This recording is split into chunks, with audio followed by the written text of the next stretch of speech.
tá sério hoje aqui, viu? Tô tentando umas.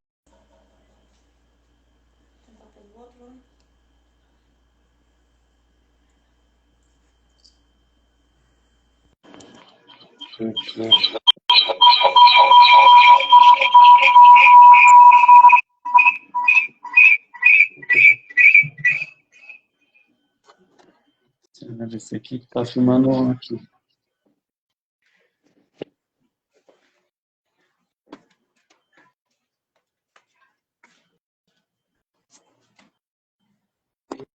E aí, pessoal? Estamos passando por uns probleminha aqui, mas já estamos ajustando.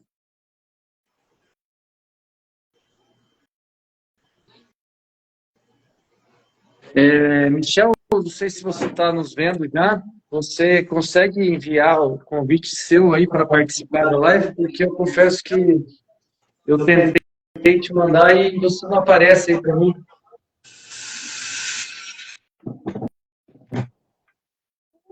Tô mexendo, mano.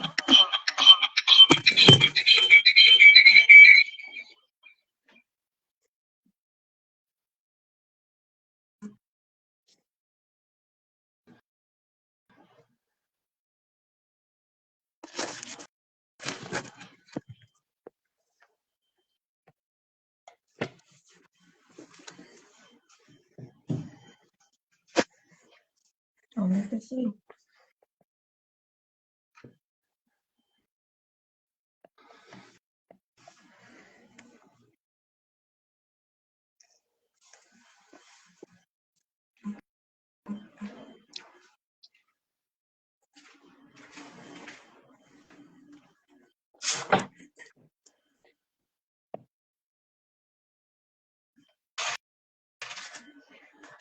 Pessoal, desculpa a bagunça aí, o negócio aqui tá meio bugado. Eu não estou vendo o Michel, não estou vendo. Tá me Não ouvindo, sei se pelo ele já menos, entrou ou Adriano? não. Você está me vendo, Michel? Sim, estou. Opa, então agora foi, cara. Eu estou no escuro aqui. Aconteceram alguns problemas aqui na conexão, mas agora acho que vai dar certo. Poxa, que ruim falar sem poder te ver, cara. Que coisa mais doida. Mas enfim, vamos Mas você lá. está me ouvindo? Oi, estou te ouvindo, não estou te vendo só. Mas eu estou aqui. Então, beleza. Eu vou ver se eu consigo um recurso aqui. Ah, agora eu peguei o celular da minha esposa aqui. Agora ficou bom. Deixa eu começar oficialmente, então. Boa noite a todos que estão nos ouvindo. Meio conturbado aí o começo. Quero fazer aqui a apresentação do nosso convidado, Michel. Meu convidado iniciou no polo aquático, uma pequena passagem. Não se adaptou, tinha muita energia, mas não tinha muita habilidade com a bola, de acordo com ele. Migrou para o triatlon, afinal tinha experiência com bike, BMX, corrida e natação. Depois voltou a migrar, para mais uma vez agora, para a corrida de aventura. Foi também campeão em dupla no enigmático Race Across América, apresentador do programa e podcast Endorfina, o qual foi precursor dessa ferramenta de comunicação em 2017. Sem dúvida, um dos maiores, na minha opinião, referência e o principal podcast esportivo do país, o Endorfina Podcast. Meu convidado hoje é o Michel Bogli. Seja muito bem-vindo, Michel. Muito obrigado, Adriano. Obrigado pelo convite. Obrigado aí às pessoas que estão aqui nos acompanhando. Um prazer falar contigo, testando o meu novo pau de selfie. E aí, ó. Eu comprei um pau de selfie para fazer essa live contigo, porque agora não dá para eu filmar o pau de selfie, é profissional. Cara, é uma honra muito grande, eu não escondo isso de você. E aí, você leu já ou não? Já, já. Eu não li até o finalzinho, ó. Eu tô aqui, ó. Eu vou começar o projeto do triplo Ironman. Eu folhei, né? Mas eu estou exatamente no começo aqui talvez do feito mais marcante aí da sua carreira. Que legal, cara, que legal. Fico muito contente dessa história poder ter chegado em você aí, viu, cara? Obrigado pelo livro, ó, eu fazer inveja para quem está assistindo. Eu ganhei um livro com dedicatória. Então, muito obrigado, cara. Muito obrigado mesmo. Legal, cara. Sim, eu não escondo aí Eu comecei o podcast, pessoal, para quem não sabe, o meu podcast Tripulantes, ele iniciou graças ao Michel, foi assistindo aos episódios dele, foi assistindo, começando no triatlo e desenvolvendo ali, assistindo aos podcasts, aos convidados do Michel, e me despertou essa vontade de também fazer isso. E, cara, que legal poder ter você aqui hoje e fazer as perguntas para crescimento das pessoas que estão nos assistindo, tanto triatletas, corredores, nadadores, porque esse é o intuito da nossa. Acho que é o teu intuito também, levar informação, conteúdo de qualidade e sobre o esporte para as pessoas, né, Michel? Exatamente. É passar alguma coisa de bom, no nosso caso, o esporte, né, para de alguma maneira incentivar e inspirar as pessoas. Cara, e pegando o gancho nisso, eu queria te perguntar, o que você buscava no esporte, até para escolher os esportes que você praticou ao longo dos anos aí, e o que fazia você migrar de um para o outro? O que motivava você? O que você buscava quando estava à procura de um esporte? Como que funcionou isso aí na tua vida, Michel?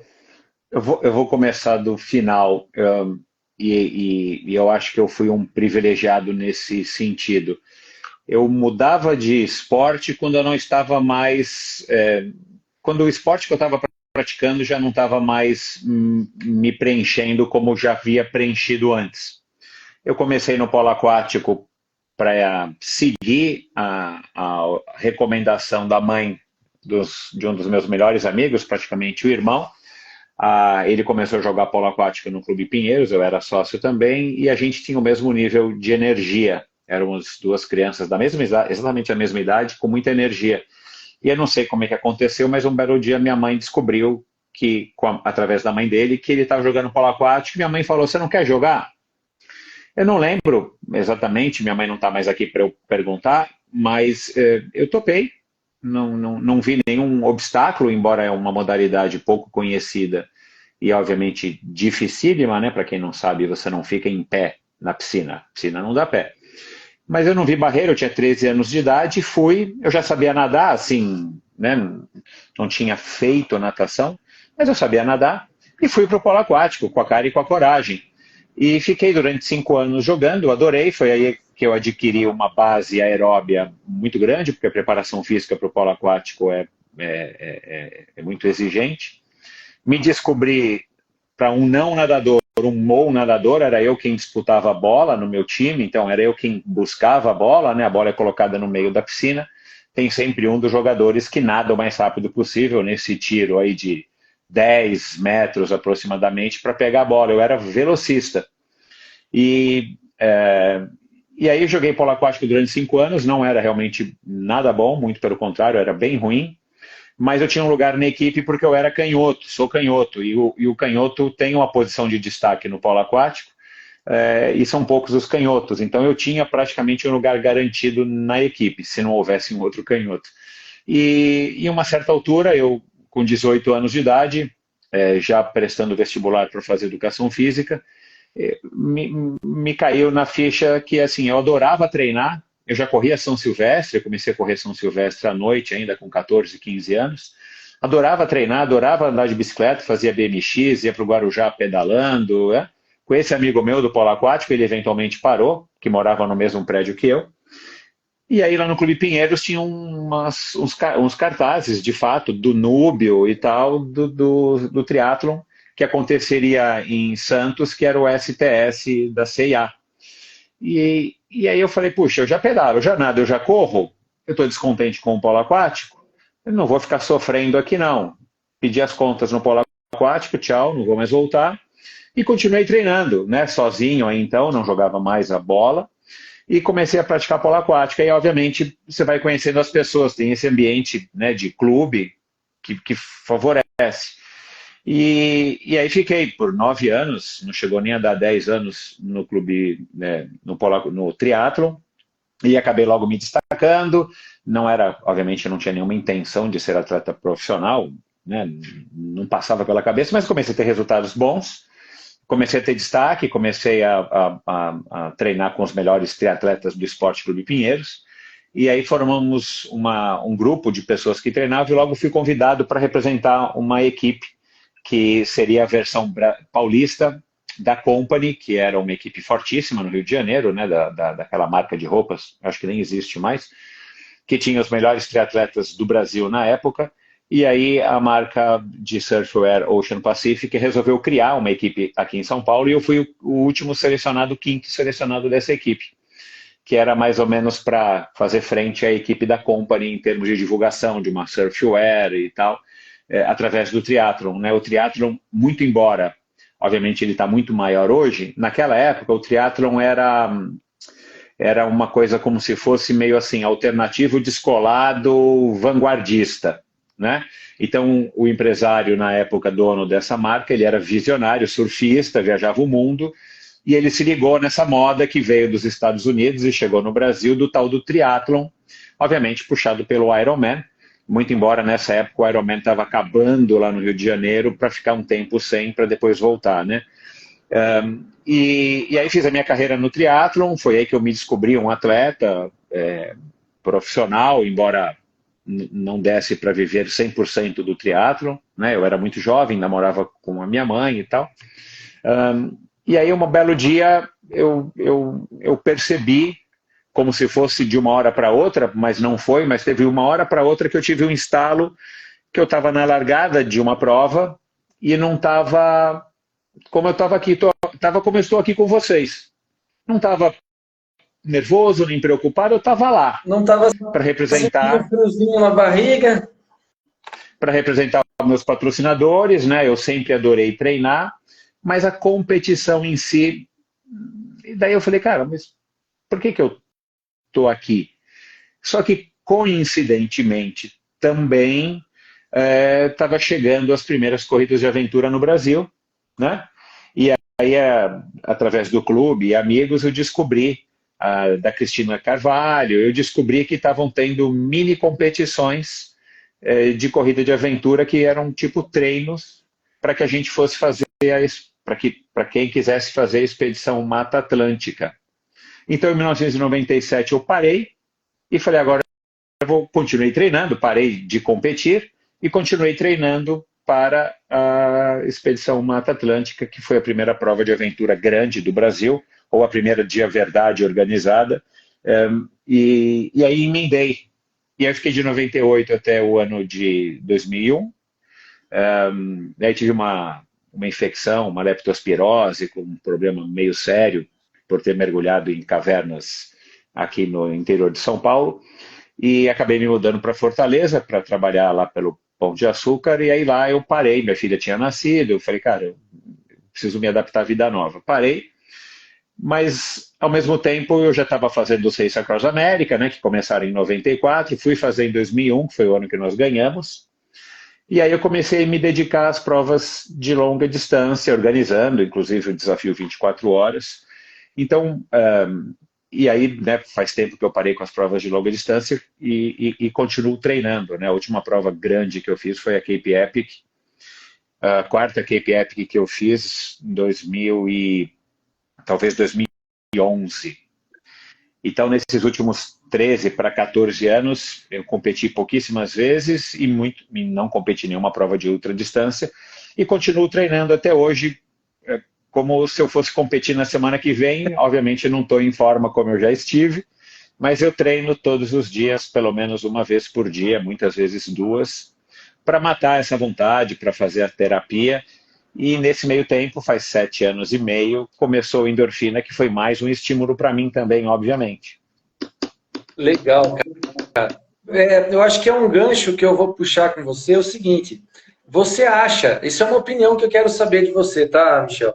Você acha que esforço, constância e disciplina vencem o talento? Qual a sua opinião e o que você se considerava? Você ou considera o cara que é talentoso ou o cara que é esforçado? Não, talento zero. Nunca me vi um cara talentoso. Eu tinha talento para ser esforçado. eu tinha talento para aguentar muita porrada, né? Na nossa época, na minha época, que é a mesma época do Armando Barcelos, a Fernanda Keller começou um pouco mais cedo, o Alexandre Ribeiro começou mais cedo, mas eu sou aí dessa segunda geração, né, do triatlo. O que a gente sabia era assim, quanto mais eu treinar, melhor eu vou ficar. Então a gente treinava muito. Eu não posso dizer que é mais do que era hoje, do que é hoje, porque hoje eu estou vendo muita gente treinando um absurdo, né? Eu não tenho nada anotado nem nada, então eu não sei dizer, mas a gente treinava muito.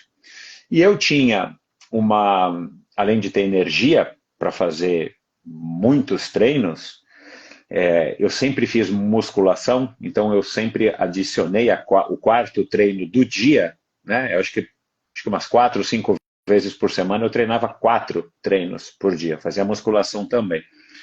Eu aguentei durante esses 9 anos sem nenhuma lesão, uma lesão que me afastasse das competições. Eu tive lesões pontuais que se resolviam em 1, 2 semanas e ponto. Então eu aguentei muito fisicamente e talvez isso tenha sido um talento. Mas nitidamente, conversando hoje e ouvindo e conversando com triatletas profissionais ou profissionais de outras modalidades esportivas, eu não sei nem se eu me considero mais que eu tenha sido um atleta profissional, porque o profissional de hoje é assim, 1000% diferente do que era o profissional da minha época. Eu comia bem, eu dormia bem, mas não tinha essa história de recovery, não tinha nutrição esportiva. A gente treinava, quanto mais melhor, e quem aguentasse ótimo, quem não aguentasse se quebrava todo e não tinha resultado ou pulava fora do esporte, né? Então acho que as pessoas que prosperaram naquela época, com mais talento ou um pouco menos de talento, com mais dedicação, alguns com menos dedicação, mas todo mundo teve um privilégio que foi aguentar muita porrada. Não à toa, Leandro Macedo, eu e várias outras pessoas temos problemas ortopédicos de alguma maneira, dores, eu operei já o ombro 2 vezes, porque a gente treinou demais e competiu não tanto quanto as pessoas competem hoje em termos de Ironman, porque não tinha tantos aqui, não tinha no Brasil, mas a gente fazia a prova praticamente todo final de semana, né? Então você treinava bastante e competia muito. E eu lembro, era assim, eu chegava de uma competição, né, no domingo, na segunda-feira, né, competição no domingo, terça eu descansava, na quarta-feira eu estava treinando. E, claro, meio quebrado, mas na quinta já estava bem, na sexta já era jovem, tinha muita vontade e você via todo mundo fazendo isso. Sim. Então, assim, para quem gostava de treinar como eu, e gosto até hoje, cara, era um prato cheio, né? Por isso que eu acho que eu podia ter tido desempenhos muito melhores, refletindo agora, depois do endorfina, se eu tivesse treinado melhor. Mas eu não sei o quão melhor que dava para eu ter treinado naquela época, um pouquinho sempre dá para melhorar, porque não se tinha conhecimento, né? Eu não tive treinador, durante 9 anos eu não tive treinador.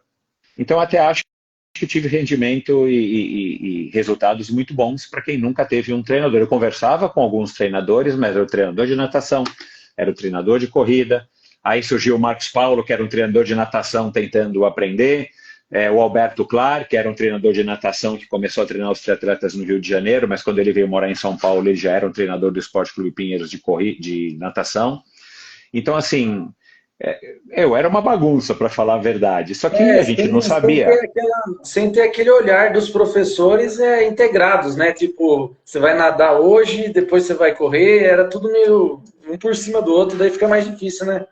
Eu nadei na minha época, que eu melhor nadei, eu treinava com a equipe de polo aquático da Seleção Brasileira Feminina. Elas nadavam na mesma academia que eu, na Fórmula Academia. Como eu tinha jogado polo aquático, eu conhecia algumas delas, e o treinador eu conhecia, então treinei lá. Então você vê, era o mesmo treino das meninas da Seleção Brasileira de polo aquático, que eram super nadadoras, eu fazia esse treino. E foi a época que eu melhor nadei, né? Eu como triatleta, eu fui um nadador muito bom, eu fui um ciclista melhor ainda do que eu fui nadador proporcionalmente, e era um corredor que, para os 82 quilos que eu pesava quando era competitivo, estava ok, né? Não era o melhor corredor do mundo, mas deu para ganhar algumas provas de vários corredores. Então, assim, para quem está assistindo, ouve eu contar isso, acha que está tudo errado, porque o padrão de hoje mudou completamente, né? Sim, sim. Então, eu tenho refletido, eu vou dar um spoiler aqui para quem está com a gente. Eu gravei agora, no final do ano, um podcast com o Marcelo Ortiz. Ele vai ao ar ainda em fevereiro. Eu falei para ele, cara, ouvir você falar de como é que ele treina o Messias ou a Jennifer, dá até vergonha de dizer que eu fui um atleta profissional. Dá até vergonha. Cara, porque eu não fui um atleta profissional sobre essa perspectiva. E, ao mesmo tempo, na época, eu tinha resultados bons, alguns muito bons, alguns, e eu estava lá disputando palmo a palmo com o Ribeiro, com o Barcelos, com o Ornelas, com o Garzon, com o Dolabella no começo, quer dizer, então assim, dá vontade de fazer uma mesa redonda, entrar nesses grupos de WhatsApp e começar a perguntar para os triatletas, para essa geração, o que eles acham, porque dá um pouquinho de vergonha, né, de saber que a gente foi profissional sem ter nada, nem entender nada. Michel, você sabe que eu acho que ainda há espaço para atletas que treinavam como na sua época treinavam. Eu conheço alguns que também. Hoje tem aquele lance do Garmin, grupo de Garmin, que você consegue ver, desde que o atleta libere lá para que você possa ver os dados dele, você consegue ver quanto ele treinou de natação, quanto ele treinou de corrida, quanto ele treinou de bike, o volume, potência, dá para você ver tudo. E eu já me peguei analisando alguns que deixam isso aberto e fazendo esse comparativo. Óbvio, eu também sou amador, totalmente amador, né? Mas comparando. E às vezes eu me vejo com um volume de treino muito maior do que esse cara que é um atleta profissional. E aí eu acho que vai bater no que você falou. Não dá para comparar, porque de repente eu estou treinando demais e o cara está treinando correto, está tendo aquele descanso que deveria ter, mas só que por outro lado ele faz só isso. Você tem aquela divisão do trabalho, do treino, então não tem como comparar mesmo. E eu acho que tem espaço para esses dois tipos de atleta, entendeu? Na minha opinião, pelo menos, né? Enfim, eu uso endorfina justamente para matar um pouco dessa minha curiosidade, né, quando eu gravo com triatletas, porque o endorfina tem servido muito para mim como, não é uma terapia, mas é uma maneira de eu me inspirar de fato, como os ouvintes, eu gostaria que os ouvintes se inspirassem, eu também me inspiro de primeira mão, né? Hoje eu gravei um episódio com um banqueiro e ele está com 72, 73 anos, né? Ele começou a fazer esporte com 30. Então, pô, o cara já está com 43 anos fazendo esporte. E, embora ele seja completamente amador, você fala, pô, eu quero chegar nessa idade com essa vitalidade, né? Então, assim, eu tenho usado endorfina, no caso dos triatletas profissionais, ou daqueles que têm resultados muito bons. Eu vou gravar agora com 2 Ironman amadores, mas dos melhores, porque eu também mato então a minha curiosidade e tento entender, e à medida que eu vou ouvindo, eu também vou refletindo, né? Por isso que eu estou assim, é que eu gravei com isso com o Marcelo Ortiz agora recentemente, estou nessa fase que eu estou achando que eu era um pangaré, sabe? Tomara que daqui a pouco mude um pouco. Mas eu aproveitei muito, cara. Foi uma época da minha vida fantástica. O triatlon me deu tudo, né? Eu posso dizer que me deu tudo de fato, porque o polo aquático me preparou no triatlon pela minha faixa etária na época, né? Dos 18 até os 28, 27 anos. Cara, era uma época que né, a gente normalmente está no auge da vida, da juventude, entrando nessa fase adulta. E eu conheci muita gente legal e formei meus valores ali, eu reafirmei os meus valores. E depois eu só fui surfando nessa onda da corrida de aventura, das provas de longa duração, mas já aproveitando a marola, né, a espuma que o triatlon me deu dessa onda gigantesca que eu vivi. Então é por isso que eu respeito e valorizo e admiro muito esse esporte que me deu tudo isso. Cara, eu sei que você está com o tempo apertado, Michel, então eu vou tentar colocar as perguntas aqui que eu deixei Vamos lá. bem. Cara, eu gostaria de ouvir de você agora mudando um pouco do Michel atleta, que, cara, eu comecei a ver as suas. Eu fiz, na verdade, eu aprendi com você, eu fiz ali uma vistoria na sua rede social, nos podcasts que você participou. Eu vi as histórias suas do Race Across America, aquela história da peça que o cara pegou. Enfim, eu não vou entrar muito nesse detalhe. Eu quero entrar mais no Michel, que virou aí um cara do podcast, tá? Então, eu queria ver com você, da onde que veio o insight, da onde que foi criado aí, vou criar um podcast, coisa que era totalmente novidade na época. Eu falei aqui que você foi um dos precursores, depois você me corrige se eu estiver errado. Foi em 2017 também, pelo que eu vi aqui. E na época, agora consolidado, qual era seu objetivo quando você criou e se seu objetivo continua o mesmo, se ele mudou agora, né? Depois de tanto tempo consolidado o podcast já. Eu tinha um programa de rádio, ele ainda existe, mas ele mudou. O programa já existe há 35, 40 anos praticamente, que era um programa que passava toda sexta-feira na rádio, às 8 horas da noite, depois do horário do Brasil, que era um programa chamado, na época, Trip 89, da revista Trip, que hoje em dia agora virou uma revista virtual só, onde o apresentador, que acabou se tornando meu amigo, Paulo Lima, ele falava de esportes e ele tocava música. Música boa, e ele falava bastante de surf, mas ele falava de triatlon, falava de skate, falava de BMX, né, dos esportes que eram intitulados como esportes radicais. E em algum momento eu descobri que existia essa rádio, provavelmente a partir dos 18, 19 anos, eu consegui comprar o meu carro e eu descia muito para o litoral na sexta, para treinar no sábado e domingo já o triatlon, que eu estava começando nessa idade, né? E eu adorava aquele programa, porque ele embalava minhas viagens toda sexta-feira à noite, né? Era um programinha de 1 hora, ele embalava minhas viagens para a praia para eu treinar. E eu passei a ouvir esse programa, mudou de rádio, ele mudava de horário, eu passei a ouvir sempre. E eu tinha isso na minha cabeça.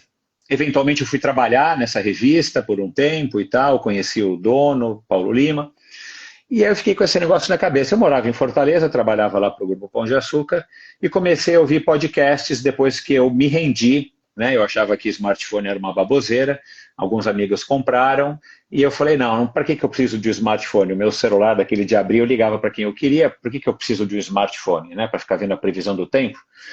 Mas enfim, aí eu me rendi, descobri que o smartphone era uma coisa legal e tinha no iPhone o iTunes. E no iTunes tinha a função. Primeiro eu comprei um iPod, perdão, era o iPod que eu descobri, que sempre ouvi muita música, adorava música. Aliás, eu descobri agora recentemente que eu consumo mais música do que esporte, né? Assim, de ficar procurando matéria. Eu pedalava com um toca-fita, depois pedalei com toca-CD, eu ia para a estrada com um CD no bolso, porque eu parava, tirava um CD, punha o outro. E aí eu descobri que tinha esse iPod, que cabia 1.000 músicas, 5.000 músicas. Eu falei, essa é a coisa mais maravilhosa do mundo. Então eu demorei a ceder ao iPhone. Eventualmente eu comprei um. Mas no iPod, que eu tenho até hoje ele, tem lá podcasts, naquela telinha de cristal líquido. E eu comecei a ouvir podcasts de música. E aí um belo dia, morando lá em Fortaleza, já anos tinham se passado, eu estava já com um iPhone e eu ouvia podcasts de música, não ouvia de outros assuntos, não tinham muitos podcasts, né, naquela época, e conversei com um amigo meu que era dono de uma loja de discos. Eu falei, cara, vamos fazer um podcast? Ele também ouvia. Você fala de música, e eu adoro música, e eu falo de esporte. O cara achou legal e tal, né, só que ficou só na conversa. Toda sexta-feira a gente almoçava, falava disso e nunca foi. E depois eu comecei a perceber que, cara, para tocar música pública, eu ia ter que pagar, eu não sei como é que ia fazer, né, para veicular música, pagar direitos autorais. Eu achei que aquilo ia ser meio complicado. E na rádio, como tinha no programa ainda que eu ouvia, era a rádio devia pagar, enfim, foi uma ideia na minha cabeça. E o assunto se apagou. Aí, acelerando, em 2016 para 2017, exatamente mais ou menos nessa época que nós estamos agora dia 20 de janeiro, na virada do ano eu decidi com a minha esposa, falei, olha, eu vou fazer um podcast, foi uma das resoluções do ano de 2017. Não sei como, não sei como é que vai chamar, não sei nem como é que faz para ter um podcast, mas eu vou fazer isso. Aí passou o ano, eu comecei a procurar na internet, comecei a ouvir podcasts que falavam de podcast, comecei a pesquisar e pedalando eu decidi o nome, ele ia chamar Endorfina. A essa altura eu já estava ouvindo bastante podcast, não somente de música, né? Podcasts de outros assuntos. E em março eu liguei para a Fernanda Keller e gravei com ela. E nós gravamos em março e só foi ao ar em junho. Nesse meio tempo, para gravar com ela, um amigo meu estava nos Estados Unidos, ele trouxe para mim um microfone, um cabo, um negócio aqui, e eu gravei do jeito que dava, do jeito que eu entendia, e comecei. Qual era a minha ideia? Minha ideia era fazer alguma coisa que eu não sabia fazer. Era fazer uma coisa que me deixasse apreensivo e que me tirasse da zona de conforto. Eu estava buscando alguma coisa para fazer alguma coisa diferente. E como eu adorava podcasts, eu tinha tido a ideia, eu falei, eu vou fazer por 6 meses. Um episódio a cada 15 dias, isso vai dar 12 episódios. Depois do 12º episódio, eu vejo o que vai acontecer, né? E a ideia, de fato, era, eu vou começar com o triatlon, contando a história do triatlon, mas não eu contando, chamando as pessoas para contarem. Porque eu conheço a Fernanda Keller, eu conheço o Armando, eu conheço o Leandro, eu conheço o Galindes, eu conheço o Núbio, o Marcos Paulo. Então, deixei eles contarem. E a verdade é que quando a gente competia juntos, você não fica perguntando, como é que você começou? Você competia. A gente viajava juntos, competia e ia embora, né? E eu falei, cara, que legal. E não existe isso no Brasil, não existe essa história do triatlon. Eu vou, através do meu instrumento, eu vou contar. Através dos meus convidados, eu vou contar. Só que nesse meio tempo, logo passei a fazer um por semana, porque eram muitos convidados e a audiência estava indo. Estava 200, 400, 500, 1000. Falei, que legal. Né? Eu parava na ciclovia e mostrava para as pessoas como é que fazia para ouvir um podcast. Era um negócio muito doido, ninguém sabia o que era. Né? E aí, obviamente, à medida que o negócio foi melhorando nesses 6 meses, eu falei, cara, eu não vou ficar só no triatlon. Eu vou para a corrida, eu vou para o ciclismo, né? Chamei o Mauro Ribeiro, o Pagliarini, todas as pessoas que eu conhecia eram fáceis de ligar, eram amigos que eu poderia trazer. E então eu tinha convidados, assim, não dava conta dos convidados. Só que aí, assim, a coisa começou a ficar cada vez com maior audiência, aí você cria esse compromisso, e a cada novo convidado... Vai abrindo o leque. Porque... Assim, eu tive a oportunidade de conversar com pessoas, depois, além de ter conversado com os meus amigos, que eram ídolos, foi aparecendo cada vez mais gente que você fala, né, cara, aí veio o João Amoedo, alguém me falou do João Amoedo, que era candidato a presidente, que tinha perdido, aí o Marcos Paulo me passou o telefone dele, eu não sei quem que me passou, aí eu não sei quem, você fala, o negócio não acaba, e óbvio, assim, eu adoro, eu sou um cara curioso, eu adoro conversar, mas eu adoro ouvir, principalmente as pessoas que eu admiro. Cara, virou uma bola de neve, né? Comecei a vender patrocínio, primeiro para amigos, e depois o negócio começou a melhorar. E aí teve uma hora que eu falei, cara, eu vou levar isso aqui a sério, como se fosse uma profissão, vou me dedicar a isso, né? Para que o negócio se pague e dê algum retorno financeiro. E no final das contas eu cheguei onde eu cheguei, hoje com 400 e poucos convidados e 7 anos e meio, e não tenho indicação de que vou parar. Tomara que eu consiga manter ele rodando por muitos e muitos anos, porque principalmente para mim é muito legal. Né? Como eu gravei hoje com esse executivo banqueiro, como eu vou gravar na quarta-feira com uma super nadadora amadora, mas que tem uma história fantástica. Então, assim, eu consegui transformar uma curiosidade, uma coisa que eu tinha já na minha vida através das minhas relações pessoais, numa coisa muito mais ampla, muito mais amplificada, né? Pegando pessoas, sei lá, o Marcelo Gleiser, que eu gravei, né, no ano passado, que ele físico, ganhador do prêmio equivalente ao prêmio Nobel, sei lá, o Guga Chakra, jornalista, o Bruno Fratos, cara, quem sou eu para gravar com essas pessoas? Mas o negócio vai crescendo. E você vai ver no Tripulantes, é assim, você está no caminho certo. Daqui a pouco vai aparecer um convidado que você fala, nossa. Daqui a pouco vem outro, nossa. Meu, você fala, cara, eu vou perder essa oportunidade, né? E é claro, a tecnologia facilita, porque você pode jogar isso para todo mundo ouvir, né? E já está acontecendo isso, na verdade, você já é um exemplo disso, entre outros convidados que já estão aqui na sequência, já tem alguns que já estão confirmados, e é exatamente isso, o leque vai abrindo de uma maneira que parece que não tem fim, e que legal, você vai se motivando, vai querendo fazer cada vez mais, né? E matando a sua própria curiosidade, porque eu digo isso em muitos episódios, o negócio tem que ser legal para mim, porque sou eu que estou fazendo, né? E tomara que seja legal para os ouvintes, né? Mas para mim tem que ser legal. E eu vou te falar, Adriano, já são 400 e poucos episódios. Todos os episódios eu saio muito melhor do que eu entrei. Vou confessar, tem até gravações que por um dia ou pelo outro você está mais desanimado, é um dia que você não está tão legal, você está com coisa na cabeça. Eu chego, às vezes, não tão animado. Não é muito que acontece isso, mas acontece, porque você tem dias que não são bons. Mas, cara, a hora que eu sento ali e eu fico 1 hora, 2 horas, às vezes 3 horas, como eu fiquei com o Joaquim Cruz, cara, quem sou eu para ficar 3 horas com o Joaquim Cruz, cara? Como a gente está aqui agora, e o cara super à vontade de falar, eu falo, esse aqui é o melhor trabalho do mundo, né? Então, assim, toda conversa, todo episódio, eu saio muito melhor do que eu comecei, porque aquilo me traz uma energia, é uma troca. Cara, eu sou suspeito para falar, né? Mas eu adoro, eu adoro.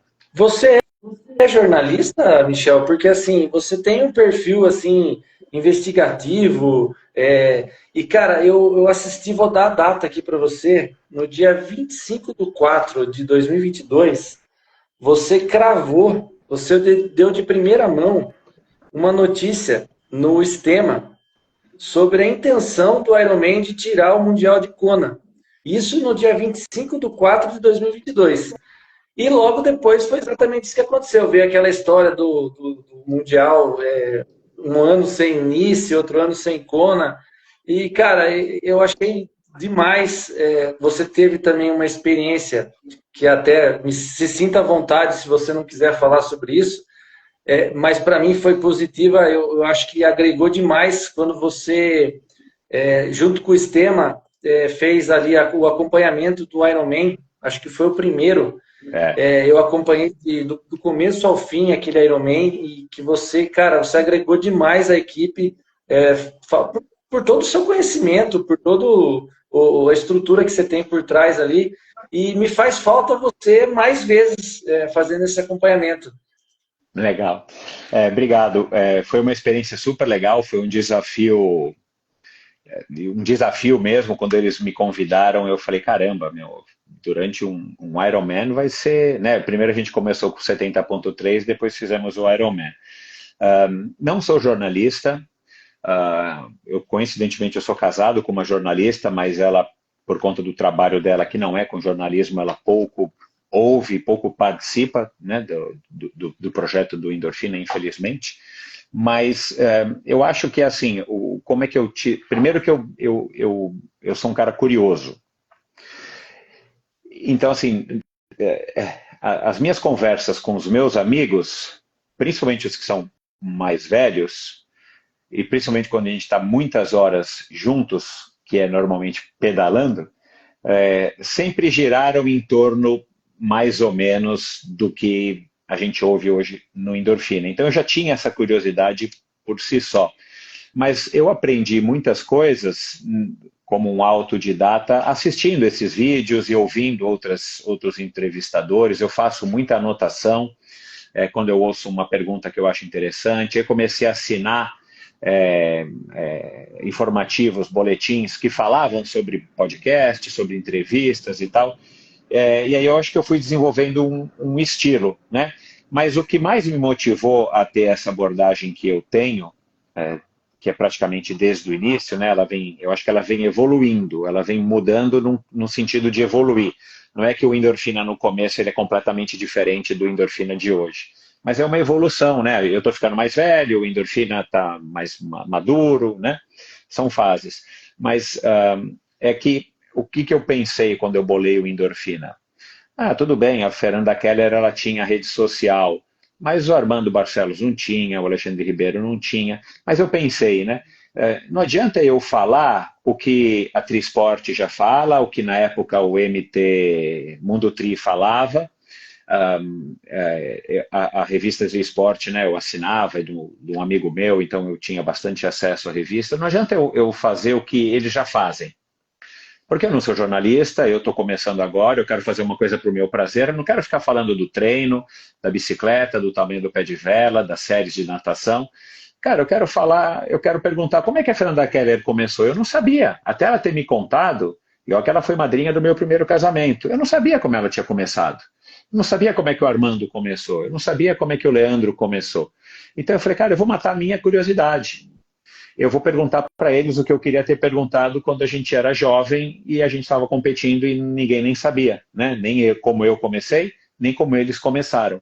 Então, eu digo que é mais uma curiosidade e depois algumas técnicas, algumas artimanhas que eu fui lendo e ouvindo de outros entrevistadores muito famosos, como é que a gente pode fazer para pegar as pessoas e cativá-las numa conversa, porque uma coisa é eu gravar com a Fernanda, que é amiga minha, uma coisa é eu gravar com o Marcelo Gleiser, que eu conversei com ele 2 horas na minha vida, as únicas 2 horas foram gravadas.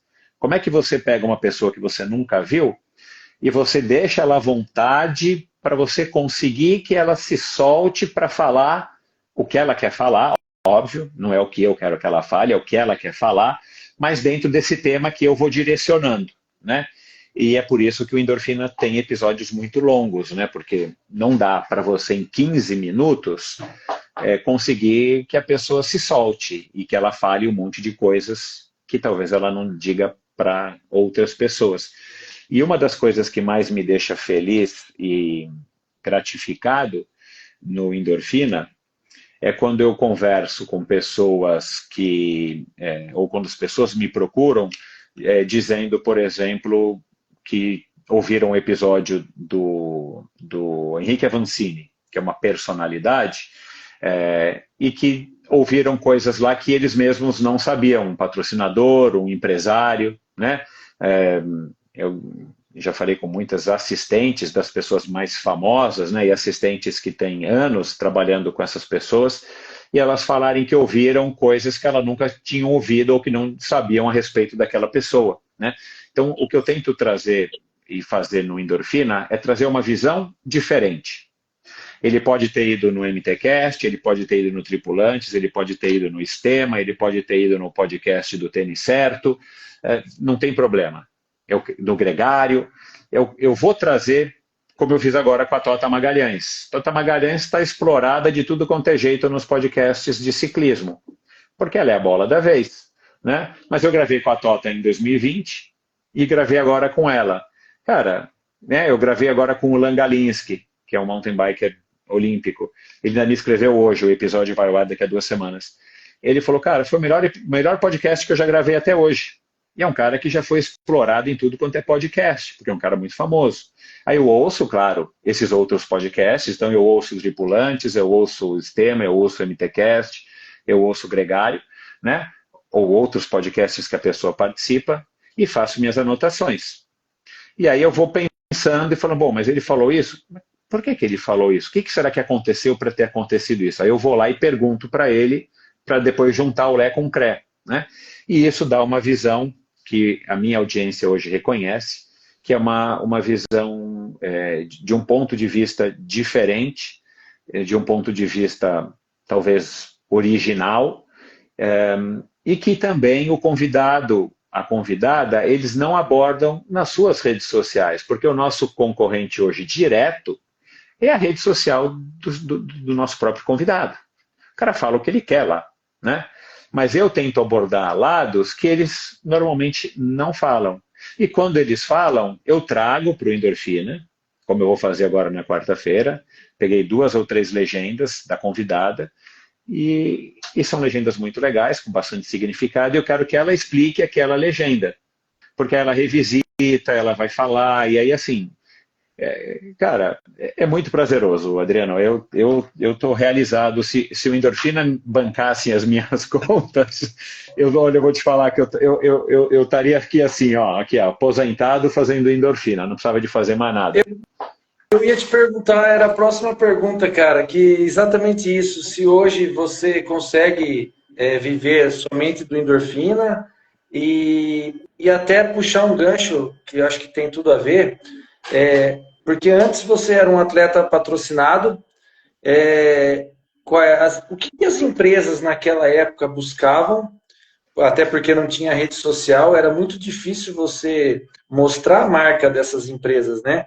Então, como que vocês davam o retorno que essas empresas esperavam? E como que é hoje? Como que você vê hoje essa concorrência? Vou até tocar numa ferida que é assim, vamos ser bem sinceros, nós temos atletas que não são tão talentosos, mas que têm marcas gigantes por trás deles, porque eles são muito bons na hora de vender um produto, que é o que as empresas querem. E não está errado isso, eu acho que é uma oportunidade. E muitas vezes atletas com um potencial gigante, mas que não tem esse viés de vender o produto, de se apresentar nas redes sociais, e por conta disso não tem grandes patrocinadores, e tem que ir ali na raça mesmo. Então, Na nossa época, o lance era ter bons resultados, era subir no pódio, era eventualmente você dar uma entrevista, porque se você ganhava ou tinha uma boa colocação, você tinha chance de dar entrevista. A gente, por sorte, na minha época, tinha várias revistas, tinha algumas revistas que falavam do triatlo, né? Desse esporte, a própria revista Trip, a Trekking, aí tinha uma chamada Ação e Movimento. Então, se você tinha resultado, você aparecia nas revistas, aí aparecia nas revistas sempre, né? Do lado do nome tinha os patrocinadores. Então, era uma coisinha que a gente via na lista, né, de resultados. Michel Bogli, equipe Pão de Açúcar, Reebok, Fórmula, né? Aí você grifava, né, com um marca-texto. E quando tinha transmissão, obviamente não tinha, né, transmissão, mas quando aparecia na televisão, aparecia no Esporte Espetacular, uma matéria de 1 minuto, você gravava aquilo, juntava tudo em fitas de videocassete, numa pastinha, todos os recortes de jornal, e você mandava para o patrocinador, né? Então, era isso. Não tinha muito mais do que fazer isso. E, claro, aí a cada declaração que você dava, a cada entrevista, você estava arrumado, você estava com o boné do patrocinador, você estava usando o produto do patrocinador, ter esse comportamento mínimo básico esperado, né? Mas era isso. Cara, hoje em dia é o seguinte, eu não sou um especialista em marketing, embora eu entenda um pouco, eu acho o seguinte, quem somos nós do ponto de vista de meros telespectadores, né, espectadores, para dizer que está errado patrocinar o influenciador, ou aquela menina que é bonitinha, ou aquele cara que é o fortão, se ele está vendendo. Quer dizer que está errado? Se a marca está patrocinando, ela está vendo algum propósito. Se ele não durar naquela marca, é porque ele não atingiu o objetivo, né? Então, eu acho que a gente tem de tudo hoje, né? E muito dessa minha opinião hoje, eu também desmistifiquei trazendo influenciadores para o Endorfina. E confesso, muitas vezes eu trouxe influenciadores pensando assim, bom, talvez eu descubra que o cara é uma fachada, né? Mas a impressão que eu tive com todos, sem nenhuma exceção, é que todo mundo tem o seu propósito, todo mundo tem a sua verdade, todo mundo tem o seu motivo.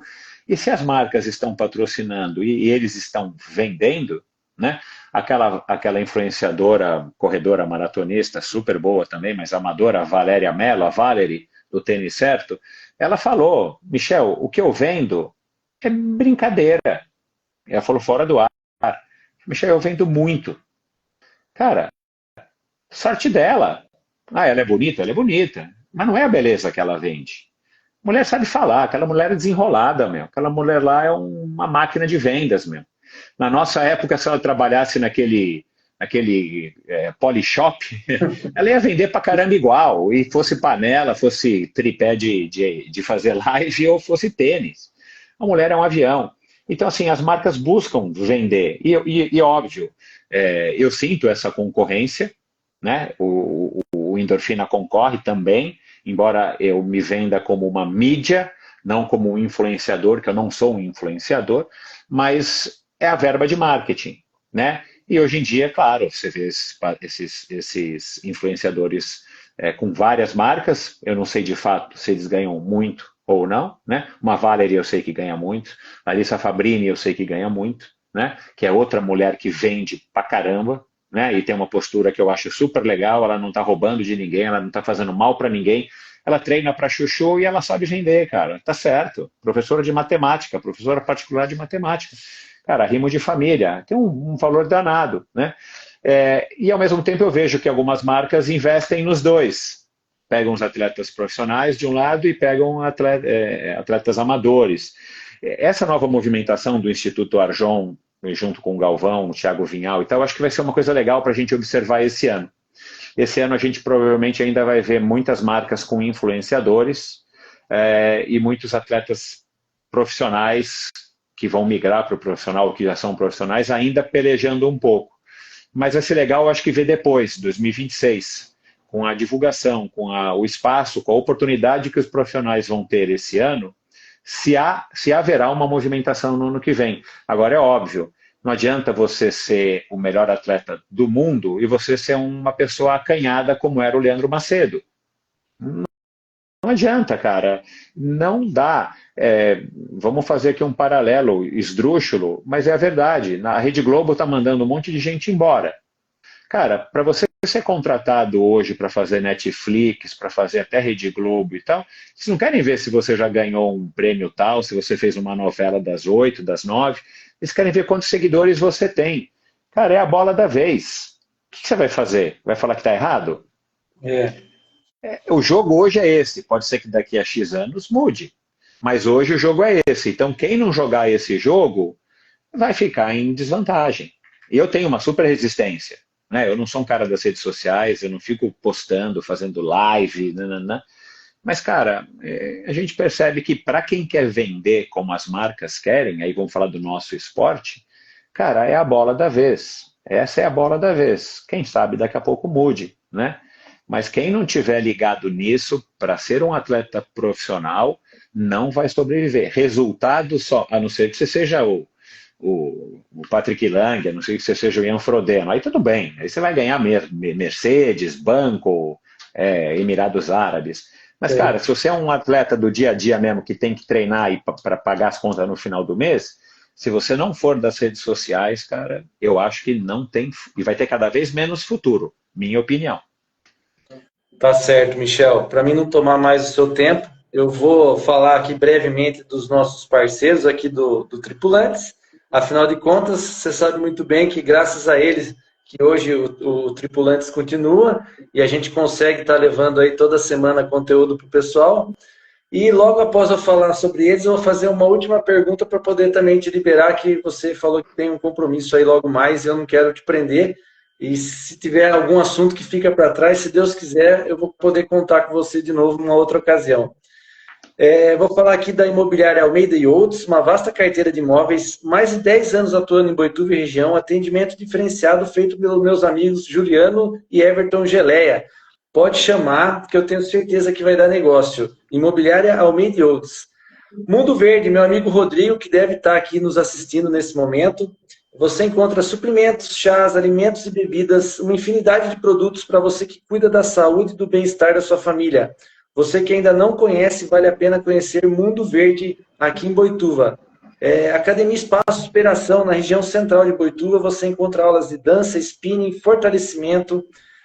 Conta com a área Kids e uma equipe de funcionários e professores de primeira linha, além de equipamentos novos e um excelente ambiente de treino.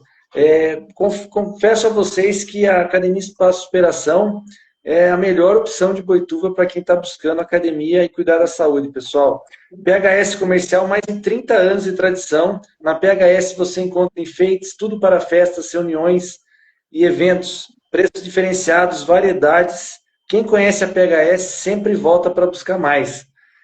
SPG Energia, meu amigo Luiz Rodrigo e o Cordeiro, projetos residenciais e comerciais, energia fotovoltaica, mobilidade elétrica. Nessa era de energia renovável, chegou. Não perca tempo, deixe o sol pagar a conta de energia para vocês. Consulte agora mesmo a SPG Energia. Uma equipe especializada vai te orientar no melhor projeto e você vai passar a economizar na sua conta de energia.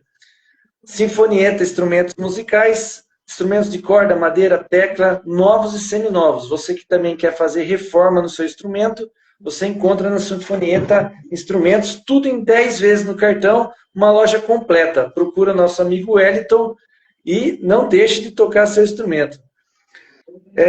Quero falar da TN7, meias, polainas, shorts e camisetas de segunda pele, tudo com alta tecnologia de raios vermelhos longos, que além de conforto, trazem benefícios ao agir na musculatura enquanto você ainda está treinando. Benefícios já comprovados cientificamente e tecnologia de ponta usada em tecidos cirúrgicos na recuperação de células pós-cirúrgicas. Conheça toda a linha TN7 no www.tn7.com.br. Usando o meu cupom Adriano Ultra, você ainda ganha 10%. Essa semana tem novidade lá na TN7, tá bom, pessoal? Então fiquem ligados. Esses são os apoiadores do canal Tripulantes. Não quero deixar o Michel esperar mais. Eu quero fazer uma pergunta, Michel, que me surpreendeu e eu vi em um dos podcasts. Primeiro, que falava que você é vegano. Não sei se foi a vida toda, queria saber, a minha curiosidade, se você se tornou vegano depois, ou quando ainda era esportista aí, por exemplo, fazendo o Race Across América de forma vegana. Para mim, eu gosto de saber sobre isso. E sobre uma cirurgia genética, de acordo com você, que você precisou fazer agora em 2023. Eu vi que você levou isso numa boa, eu gostei da forma que você conduziu isso, e eu queria que você falasse sobre esses dois assuntos antes da gente encerrar aí, cara. Legal, gostei das perguntas. Você estudou mesmo, Adriano, parabéns. Aprendi com você. Cara, eu tenho uma filha mais velha, que hoje tem 25 anos, e ela era vegana bem radical há alguns anos, e para tentar experimentar e tal, eu tinha uma época que eu gostava de experimentar. Não comer carboidrato, comer muito carboidrato, não comer isso, não comer aquilo, parar com leite e derivados e tal, por curtos períodos de tempo, e isso assim agora, talvez depois dos 45, 40 anos de idade, já não competia mais profissionalmente. A minha vida inteira eu tive uma dieta, até os 15, 17 anos, era uma dieta, comia de tudo, literalmente de tudo, sempre comida muito boa e sempre muita porcaria, e depois quando eu comecei a fazer triatlon eu percebi que se eu comesse coisas melhores eu tinha rendimento melhor, e aí desde então eu tenho uma alimentação que eu considero que é assim, bem próximo do ideal, né? E aí eu de um dia para outro eu cortei todo tipo de derivado de leite, todo tipo de carne, e fiquei assim talvez por uns 3 meses. Mas um belo dia, eu falei, cara, isso está me incomodando, porque eu estava num shopping center, ia no cinema, e eu estava sozinho esse dia, e eu falei, cara, eu não tem nada aqui que eu possa comer, né? Porque tudo tem leite, tudo é carne. E aí eu falei, quer saber, eu não vou mais ser vegano. E voltei com a minha alimentação normal. Sempre não. Desde os 18 eu como pouca carne vermelha, mas pouca quer dizer, sei lá, era 2, 3 vezes por mês, né? É pouco para o padrão brasileiro, mas não é que eu não comia carne vermelha, comia pouca. E aí expliquei para minha filha isso e tal, e um belo dia ela falou para eu chamar a Alessandra Luglio para o Endorfina. Ela tinha tido uma palestra com a Alessandra, que na época era presidente da Associação Vegana Brasileira, uma mulher incrível, uma nutricionista fantástica e tem um jeito muito legal e tal. E depois da nossa conversa, ela falou tanta coisa naquele podcast, que aliás eu recomendo as pessoas a ouvirem, não para se tornarem veganos, mas para ouvir, né? Porque é uma mulher com muito conhecimento. Aí eu falei, cara, eu não vou mais comer carne. Eu não estou mais sentindo falta e eu vou dar um jeito e eu quero experimentar. Aí foi desde novembro de 2020, né? Vai fazer agora, fez 4 anos agora. E eu fiquei, talvez, durante uns 2 anos, radical, assim. Se eu ia na tua casa e você me servisse um pão, eu não ia perguntar se tinha leite ou não, ou ovos ou não. Eu comia, tudo bem. Em casa eu não comia, né? E parei com a carne e eu parei de uma hora para outra, mas foi uma outra pegada, assim. Eu combinei com a minha filha, ela me ajudou e tal, e tudo bem. Aí eu não passei mais necessidade ou passei aperto por conta disso. Não percebi nenhuma melhora no desempenho, não percebi nenhuma piora no desempenho, mas eu estava vivendo numa boa. Mas, de repente, quando eu ia viajar, né, ou ia para casa de alguém passar um final de semana, de repente falei, meu, também não vou ficar levando manteiga de coco, hummus, né, eu quero ter uma coisa que me facilite e que seja viável. Aí eu comecei a flexibilizar, então, assim, de vez em quando eu como queijo, pouco, mas eu como. Se eu vou na padaria, eu peço um pão na chapa e falo para pôr pouca manteiga, o cara põe muito, eu como, mas eu prefiro não pedir. E aí agora, faz um ano mais ou menos, eu tive esse evento, né, eu fui fazer um teste ergométrico, deu alguma coisa, aí o cara parou o exame, aí passou um tempo, fiz mais exames, assim, estava fazendo uma bateria de exames, né? Fui fazer mais exames, quando eu fui no médico mostrar todos os exames, esse exame ergométrico, ele falou, o que houve aqui? Eu falei, não sei, já tinha passado alguns 2 meses, eu ouvi o exame, e aí eu falei, é verdade, o cara parou, eu estava começando a correr, não estava nem extenuado, estava começando a correr, o cara parou, só que ele não me disse nada. Então, mas aqui houve um negócio aqui esquisito, mas eu te acompanho há tantos anos, deve ter sido um erro, ou um ponto fora da curva. Mas eu vou ter que te pedir mais exames, óbvio. Eu falei, tá bom, pede, plano de saúde está aí para isso. E aí fiz exames e foi tudo se confirmando, eu estava realmente com um entupimento severo numa veia, numa artéria secundária, não era nenhuma artéria principal, mas eu estava com um entupimento significativo nessa artéria. E aí fiz o exame final e de fato se confirmou, eu estava com 85% de uma artéria entupida em 3 pontos e saí desse exame, não é uma cirurgia, é um exame, saí desse exame já com 3 stents que eles colocaram aqui pelo braço. Cara, ninguém gosta dessa notícia, mas assim, não foi nada que eu fiz que eu pudesse ter evitado, né? A minha alimentação é boa desde os 18 anos de idade. Eu nunca bebi, nunca fumei, né? Eu nunca coloquei uma gota de álcool eu já coloquei na boca, mas foi só, né? Durmo bem, durmo cedo, tenho uma vida regrada, então assim, é genético, foi uma hereditariedade. Minha mãe morreu do coração, meu pai morreu do coração, eu tenho tios que morreram do coração, enfim, eu poderia ter começado a tomar remédio de colesterol muito mais jovem, que eu estou tomando, né, já faz 1 ano e pouco, para ter evitado de colocar os stents. Poderia. Mas é o que disse uma das médicas que eu depois fui fazer investigação, né? Ela falou, Michel, eu olho todos os teus exames anteriores, nada me diz, e te olhando, e te avaliando, medindo dobras cutâneas, nada diz que você é uma pessoa que teria propensão para ter acúmulo de gordura no coração. Então eu levei numa boa, o que eu vou fazer? Graças a Deus, não é nenhuma cirurgia, né? Uma coisinha muito besta. Foi no dia, inclusive, na sexta-feira, véspera do 70.3 de São Paulo, eu iria lá assistir, aquele dia dos dias mais quentes do ano, né, aqui em São Paulo. No domingo eu saí do hospital, porque você fica no hospital um dia só para ver se está tudo certo, mas obviamente eu não fui lá, né, estava um calor danado. E, cara, isso foi em outubro, né, setembro, outubro, Em janeiro eu voltei a treinar e hoje estou treinando tranquilamente, numa boa. Graças a Deus não é uma coisa que causou nenhum prejuízo para o meu coração. Mas eu estou com 3 stents, eu sou um doente cardíaco desde 20 de setembro de 2023. E aí eu falei, cara, eu não quero mais ser pego de surpresa. Pô, eu cuido da minha saúde, como berinjela todo dia, como a beterraba todo dia, cara, como verde escuro, verde claro, azul, roxo, amarelo, verde. Cara, eu não quero mais ser pego, não bebo, não fumo, durmo cedo, faço esporte, né? Eu tenho hoje 85 quilos, eu tenho 3 quilos a mais do que eu tinha quando eu era competitivo. Quer dizer, pô, eu estou bem, né? Tenho 55 anos hoje. E aí, os meus exames de ferro, por conta do veganismo, estavam muito ruins. E a única solução é tomar injeção de ferro. Você até pode tomar ferro em cápsula, mas não fez efeito.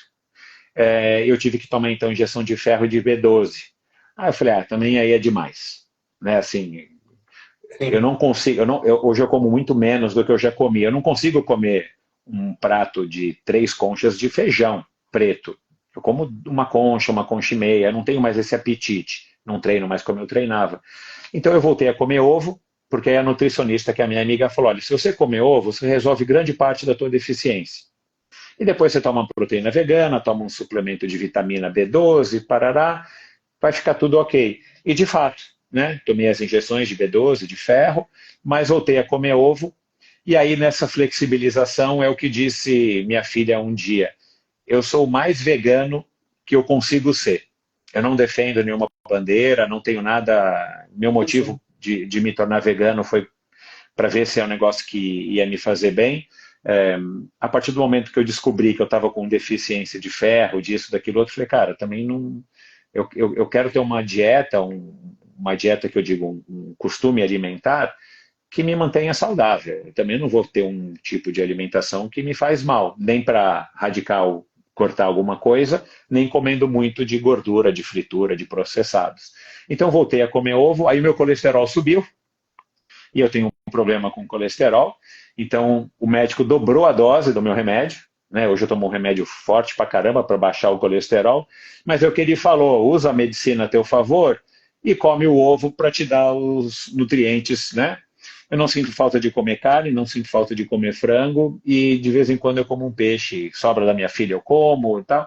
Não é uma coisa que eu vivo aflito, assim, ai, não como isso, não sinto falta de sorvete, não sinto falta de leite, né?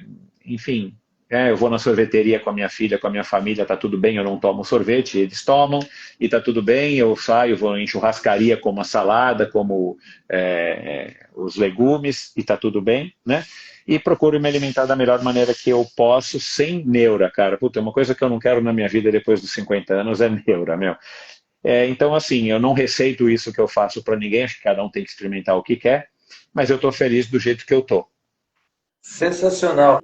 Eu fico imaginando na mesa, ou na mesa não, vai, pedalando. Você, o Medeiros e o Tubarão. Ia ser sensacional, cara. Um pedal de 200 quilômetros, 6-3, cara. Ia ser muito legal. É igual política, cara. Isso é o tipo da coisa que é melhor não discutir, né? Até porque, de novo, eu não acho que o meu jeito é o jeito certo. Eu estou buscando uma coisa que para mim seja legal. Não, O que o Medeiros faz é fantástico, cara. O que ele faz é fantástico. Não, Mas eu tenho aflição de pensar que ele só come carne.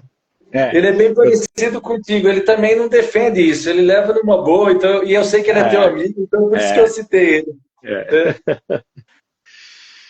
Cara, Michel, quero te agradecer, acho que até extrapolei um pouco mais aí do tempo que você tinha aí pra gente, cara, mas, cara, quero agradecer demais a sensação que eu tive é que eu estou conversando com um amigo de anos aqui. Obrigado. Fiquei muito à vontade de falar contigo. Depois que você terminar de ler o livro, por favor, compartilhe as suas impressões sobre o livro. Eu sou um amador escrevendo ainda, mas escrevi com o mesmo intuito do canal, foi a intenção de escrever o livro. Tentar passar um pouco para quem é iniciante e também para quem é um pouco mais experiente, alguns insights que a gente tem de provas de endurance que a gente sabe que limita muito mais a quantidade de pessoas que pratica, né?